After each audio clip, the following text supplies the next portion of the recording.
Hungarian Folk Tales. The Two Old Friends. Once upon a time there was a poor man. He was very poor and had a lot of children. It was near Christmas time and they had nothing to eat at home. So he had the idea to go out into the forest and collect nuts.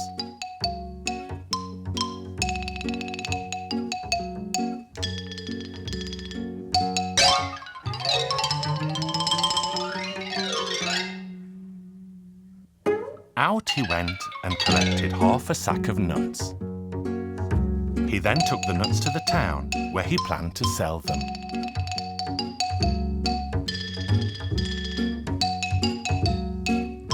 As he got close to the town, he met an old friend. "Good morning, old friend." "Good morning, old friend. Where are you going?" "I've got some nuts in this sack. I thought I might exchange them for some food for the children. Christmas is here and we have nothing to eat at home." "I've got half a sack of poppy seeds and I also have a lot of children. I would like to exchange it as we don't have anything to eat at home either."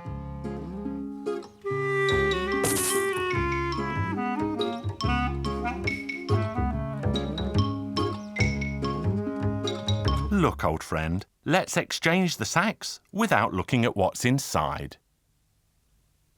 And they quickly exchanged sacks.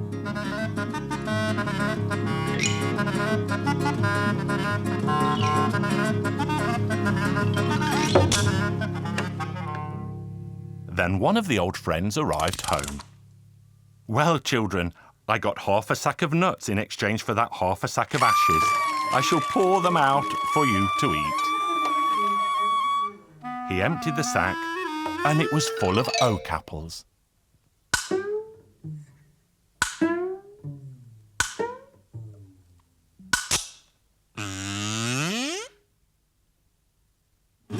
What a man!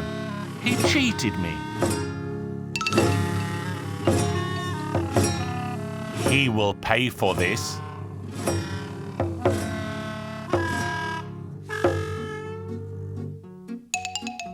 The other old friend also arrived home. "Wife, look, I brought half a sack of poppy seeds for that half a sack of oak apples." The children were so excited that they danced around the table. The wife brought out a giant bowl. "Pour those poppy seeds out." Poured them out, but they were ashes.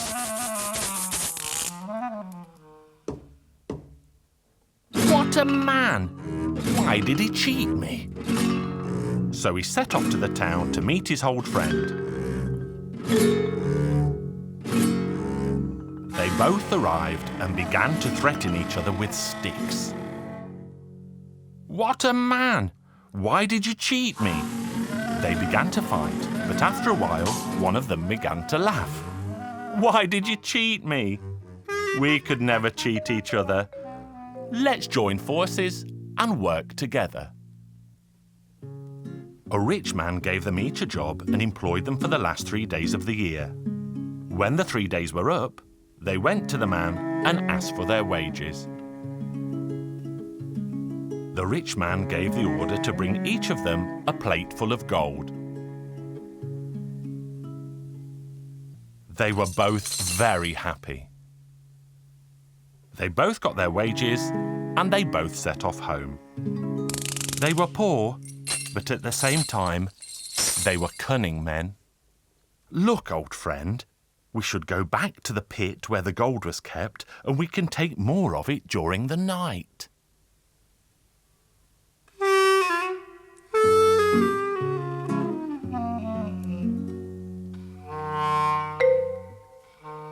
So they took an empty sack and went back.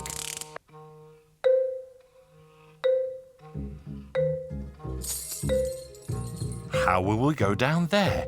It looks very deep." So they fastened their belts together and one of them lowered the other man down into the pit. The one in the pit quickly gathered up as much gold as he could. "Let me know when the sack is full. I'll pull it up first and then I'll pull you up."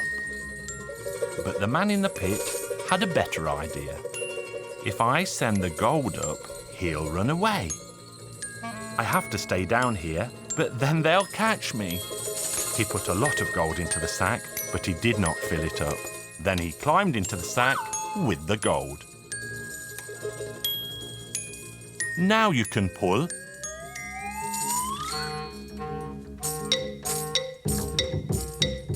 As they were nearing the forest, the man in the sack said, "Put me down, old friend. I know I must be heavy." "Oh, you are here too? Of course. I didn't want to stay down there. Let's have a rest. I'm very tired." "Very well, let's have a rest."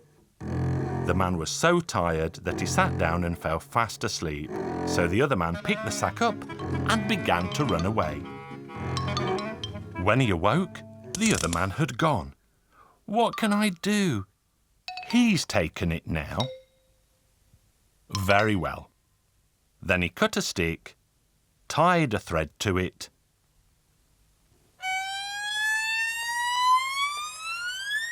and cracked it like a whip. "Get on with you!" And he made the noises of an ox cart. The other man heard the noises. "Just in time. I'm so tired. I shall put my sack on that cart too." Then he saw his old friend. "Old friend, we could never cheat each other." "No, we couldn't. Let's have a rest, old friend. You must be tired too." "I really am very tired." Then they had a rest. Now the one who had taken the sack fell fast asleep. The other man saw that his old friend was fast asleep, and he took the sack and ran all the way home.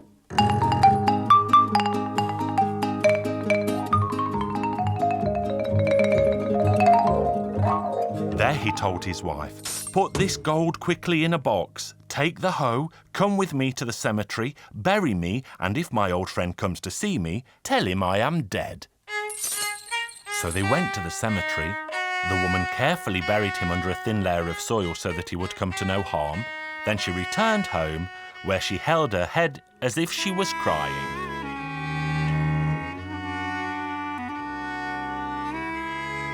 When the other man awoke, he could not find his friend. He knew that he must have gone home, and so he hurried to his house. "Good evening, dear lady." "Good evening, kind sir," she said in her saddest voice. "What's the matter? Why are you so sad? Where is my old friend?" "Your old friend? He died. I have just come home from the cemetery." "Poor friend. I'm really sorry that I couldn't attend his funeral. Dear lady, lend me a hoe and I'll go and tidy up his grave." "No need for that." "It's tidy enough." "It's an old friend's duty to tidy up his old friend's grave." So they went to the cemetery. The man saw the fresh grave and didn't dig with a hoe, but started to stamp about like a bull, clawing at the soil. "Moo, moo, moo," he said, and he hit the ground with the hoe. "Stop that bull," said a voice from the grave. "If you dig me up, my old friend will find me." "Moo, moo, moo," the other man said again, and he got hard to work with the hoe. "Stop it, bull. My old friend will find me." "I've already found you, old friend. Come out." Oh, well, we could never cheat each other. No, we never could.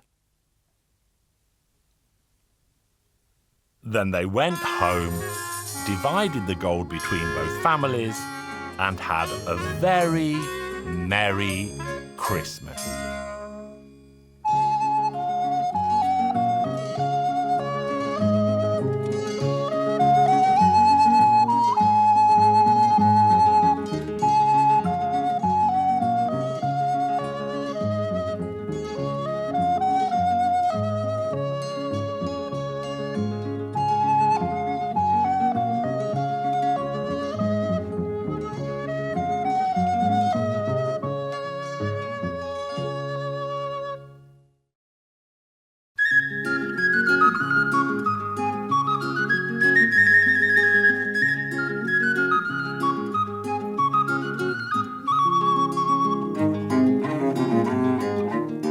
Hungarian Folk Tales. Abeles, Kobeles. Once upon a time, in a faraway land, there lived a king. One day the king was out hunting in the forest and became so very lost that he could not find his way. I wish someone would lead me out of this frightening forest and I would give him a sack of gold for his troubles. Follow me and I will lead the way. And that's what he did. You should know, King, that I need neither money nor anything else, but give me that what you have now but did not have before you left your palace this morning. The king thought and thought that he must mean a cat or something simple like that. When the king arrived home, his servants ran out to meet him, shouting, "Make haste, your majesty, because you have a beautiful baby daughter, more radiant than the sun itself." But to make a long story short, the little man had said that he would only come to fetch the girl on her 15th birthday. When the king saw how pretty the princess was, he knew not whether to weep with joy or with sorrow. The queen said to him, "Are you not happy?" "Oh yes, I'm happy, very happy," the king said, and he told her the story. Days became months and months became years, and the princess grew. On her 15th birthday, the devil appeared because the little man was really the devil. "Send your daughter out, king, for I have come to collect her at last." "Oh dear, oh dear." The king and the queen wept and wailed. "What can we possibly do?" The gooseherd's daughter was also there, so they quickly dressed her in golden robes studded with diamonds. Then they put a crown on her head, opened the door, and sent her out. The devil had a wheelbarrow that he made the girl sit in, and he pushed her away. He pushed her past water where geese were swimming. When the geese saw the girl, they began to gaggle. "Ga, ga, ga, where are you going, goose girl?" "I'm going to hell and the devil's taking me." "You're not the real princess?" the devil asked. "No, not at all. I'm the gooseherd's daughter." So the devil grew so angry that he tipped the girl from the barrow and left her there. The devil marched back to the royal palace. "Listen, king, if you won't give me your daughter, I'll smash your door in." "Oh dear," wailed the king and the queen. The swineherd's daughter was also there, so they quickly dressed her in golden robes studded with diamonds. Then they put a crown on her head, opened the door, and sent her out. The pigs soon began to grunt. "Where are you going, pig girl?" "I'm going to hell and the devil's taking me." "You're not the real princess?" the devil asked. "No, not at all. I'm the swineherd's daughter." "Listen, king, open the door and give me the princess, or else I shall set your palace on fire." The king and the queen were both terrified, so they dressed their daughter while they wept, and they pushed her out of the door. The devil was delighted. He put the girl straight into his barrow and wheeled her to hell. Once there, she met a boy called John, who had also been stolen away from somewhere. They were both forced to work hard. John toiled all day in the stable, and the princess did the cooking, the baking, the cleaning, and she looked after the devil. Time passed, and John and the princess spent all their time together. One day John said, "Princess, we should both run away from the devil." "But how could we do that?" "I know a magic spell. I overheard the devil say it. I shall cast a spell on the broom and spit on it. Then the broom will answer for us when the devil tries to find us." That sounds like a wonderful plan. So they waited until the devil fell fast asleep, put the broom by the door, and John spat on its handle. "Speak for us when the devil calls us." Now the devil woke up. "Where are you, princess? Bring me my clothes. I want to get dressed." "Right away," the broom replied. The devil waited for a while and then called again. "Are you bringing my slippers? What takes you so long?" "I'm coming right away." "Wait until I catch you, you naughty child. Where are you, naughty girl?" "Here I am." "Where are you, manservant? Quickly sit on a shovel and ride off after them into the sky. Catch them and bring them back to me. John, my left ear is itching. Look back. Oh dear, Princess. The devil's servant is after us and he's very close. Let us quickly do magic. I will be an old priest and you can become a church. And so that is what they did. Listen, old priest, have you seen young John and a princess passing this way? The old priest pretended to be praying. Abeles, corbeles, abeles, corbeles. Old priest, don't chant verse to me, but tell me if you have seen John and the young princess. Abeles, corbeles, abeles, corbeles. Then the devil's servant sat back on the shovel and flew back to hell. The young couple turned quickly back, the church became the princess, and the old priest became John, and the two of them continued. Have you seen them? Could you reach them? Did you bring them back? I saw no one except an old priest and a church. But the priest was a fool and simply said, Abeles, corbeles, to all of my questions. Oh, that was them. Where is my other servant? He should sit on a hot iron and fly away after them. John, my right ear is itching. Look back. So John looked back and saw the devil's servant flying after them on a red-hot iron. Let us quickly make magic. You will become a cornfield, and I shall become a farmer, watching his golden field of corn. Then the devil's servant flew down from the sky. Listen, old farmer, have you seen young John and a princess passing this way? Shoo, shoo, sparrow, shoo, shoo. Shoo, pigeons, shoo, shoo, shoo. Old farmer, don't say shoo to me, but tell me if you have seen John and the young princess. Shoo, sparrow, shoo, shoo, shoo. Shoo, pigeons, shoo, shoo, shoo. The farmer's as mad as the priest, manservant said, and rode straight back to the devil. Did you see them? I saw no one except a field of corn and a wild farmer who shooed away all the birds. Oh, that was them, the rogues. I shall have to go myself.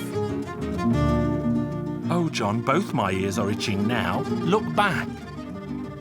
Oh, Princess, now the devil is hot behind us.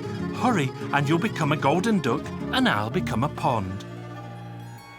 Now wait, I know who you are. I'll catch you and take you back. I swear I will. And the devil went into the water to catch the golden duck, but the duck kept swimming further in. The devil gave chase and swam further still until he reached the middle of the pond, where the water was the deepest, and the devil drowned. Then they both changed magically back. The pond became John, and the golden duck, the princess. Then they both went back to the princess's home. The king and the queen were overjoyed. They held a wonderful wedding, and they all lived happily ever after.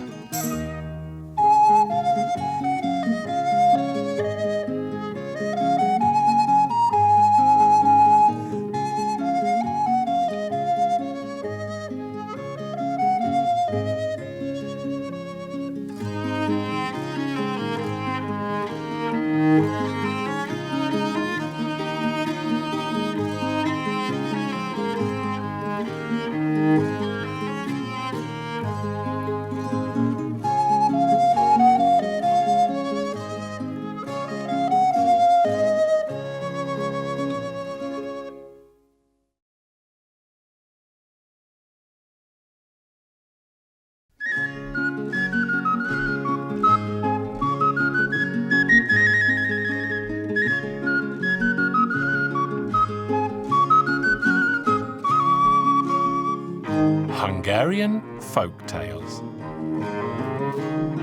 Little Diogenes.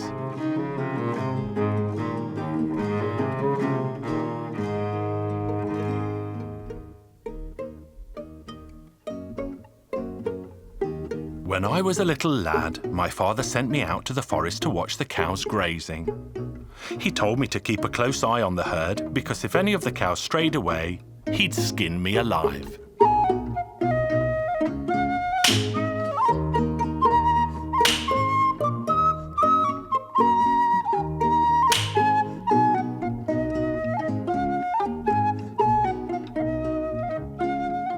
I tried to watch them as best I could, but I found a blackberry bush by the edge of the forest with ripe berries on it that were big and fat and black. Well, like I said, I was only a lad, and I instantly forgot what my father had said and set to work eating as many berries as I could manage. And while I stood feeding my face, the 2 cows strayed away from the grass meadow and began to make a meal of valuable hay. And just as that was happening, the devil sent the local constable, who cracked his whip and drove those 2 stray cows away from the hay they shouldn't have eaten. I gave chase as best I could and appealed to the menacing man. "Constable, please, they're my father's cows. Let them go with me." But the man took no notice at all and saddled his horse and rode away. He set out for the town and I followed him as best I could on foot, but he was soon far out of sight. So what was I to do? I couldn't stand before my father without his precious cows. I thought it best to run away instead and drown my sorrows as best I could. So I sat on a pile of pebbles by the side of the road and wept and wailed, for I was still only a lad and I'd had to leave home. Soon a woman passed and she said, "Why are you weeping, young lad? What on earth occurred?" So I told her of my troubles and that I did not dare to return home, or else my father would surely skin me alive. My parents would never see me again and I would be orphaned and homeless. "Don't be so foolish, young lad," said the woman. "A parent's punishment strengthens the soul, but a blow from a stranger only bruises a boy's body. Now take yourself home before it gets dark." "I will not," I told her boldly. When the woman saw that she spoke to me in vain, she washed my filthy face, then she took me by the hand and led me to a large stone house. When we reached the kitchen, she placed a plate of steaming porridge before me, but my belly was so filled with berries that I couldn't swallow as much as a spoonful. But I didn't dare leave it because I thought she'd think me ungrateful. So I took the porridge and spooned it under my shirt. Then after I'd fed my shirt this fine supper, I lay down by the stove to warm myself. And as I lay in the snug, my sadness slowly slipped away, and I was happy to have found comfort in the kitchen of this motherly woman. But it wasn't long before her husband returned, who was not what I'd call a fatherly man. As he caught sight of me lying on the blanket, he complained to his wife, "Why have you brought another hungry mouth to the house? But he's nothing more than a lost lad. I thought he could help about the farm." "Help? With what? A skinny thing like him will eat us out of house and home. Hey you, get up and lift up this sack of corn. I want to see if you're strong enough to be of service here." I tried to lift the heavy sack, but my 8 years proved not enough to lift the heavy weight. But I was soon undone when my belt burst open, my shirt shot out of my trousers, and a pool of porridge landed on the floor.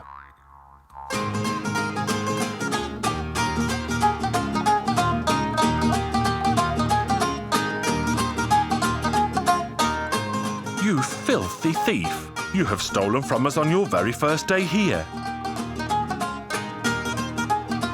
And he took out a whip to give me a thrashing.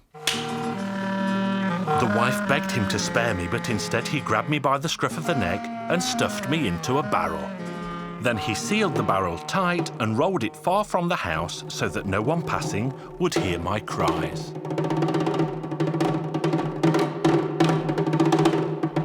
"And there you'll stay, you filthy thief, and tomorrow I'll have you locked in jail," he snarled. I was now stuck tight inside the barrel and could do nothing more than groan and moan. But then in my hour of greatest need, I remembered a lesson we'd had at school about a wise old man by the name of Diogenes, who used to live in a barrel much as this. Then I thought of a plan. I had a knife in my pocket and I could wedge it in between the staves, but the barrel was made of old oak and the wood was so hard that my knife broke. Then I sighted a fox that alighted in the garden. The chicken shed was closed and so the fox began to nose around my barrel. The fox appeared at the very best time, as I had an idea that made me feel as wise as old Diogenes. And I started to make a noise like a laying hen. Cluck, cluck, cluck, cluck. What a good place to sit. Instead of eggs, I'm sitting atop a pile of sweet honeycomb. Oh, my dear little hen, would you give your friend the fox a taste of that sweet honey you have? Of course, my foxy friend. Simply stick your tail in and I shall smear it with sweet honey that you can lick off later. The foolish fox did just as I suggested and popped its tail in through the hole that I grabbed and held onto with all my might. The hen thief thought it was caught for good and began to leap about the place. And it leapt and jumped, jumped and leapt until the barrel had broken apart. Free at last, I ran and ran until I found home. My parents were happy that I had returned. My father gave me a harsh beating for my sins and not watching over his valuable cows. But my mother rubbed my back with soothing cream and I continued to grow in my loving home.